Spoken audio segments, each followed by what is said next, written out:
6 men are now facing human trafficking charges, among others, following a sting operation by Clovis Police.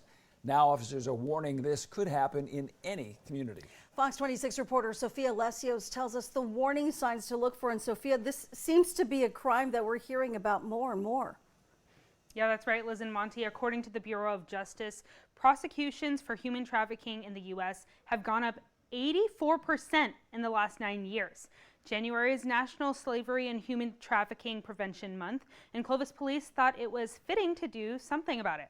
So officers went online, posing as girls, to target men who say they were looking for new victims to traffic.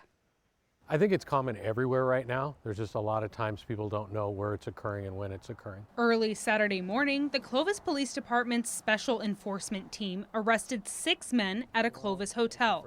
They're accused of going there to meet a girl they were targeting for human trafficking. Officers were online posing as young females. They were contacted by a number of people. Some of those chose to go meet with them at the hotel, and at that time they were arrested.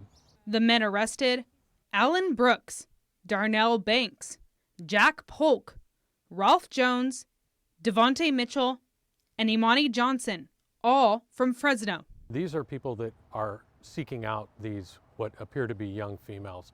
We don't go out seeking people, they actually come and seek us. Clovis police say human traffickers typically target girls ages 12 to 20 years old. They contact girls on social media, at malls, group homes, and even school. Investigators say local gangs then sell the girls to help fund their illegal activities. One girl can make a pimp up to $250,000 a year. This is something that affects everybody in our community. This is something that we're passionate about. We work very closely with other agencies, and we know that this is something that if prevented, or at least when we arrest people, it does make a difference.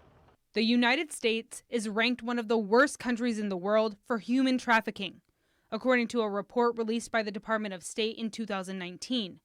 Bottom line, it could happen anywhere. There are people that live in nice homes, in nice areas.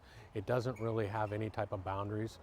And these girls get involved in this. They seem to kind of get trapped into it, and then they can't get out of it. One piece of advice Lieutenant Cook wants to give parents: there's a lot of times that parents need to pay better attention to what their kids are doing. There's girls as young as 12 years old that get approached. Now, some of this occurs online, so parents need to be aware of what their children are doing online, but it also can happen in a public place. According to the U.S. Department of State, there is estimated to be more than 27 million people subjected to human trafficking around the world. This includes the U.S. Okay, so at what point should parents and their kids call police if they suspect that someone may be approaching their child or has already been talking to their kid? The Department of State lists a few red flags that should alert you if there is a potential trafficking situation.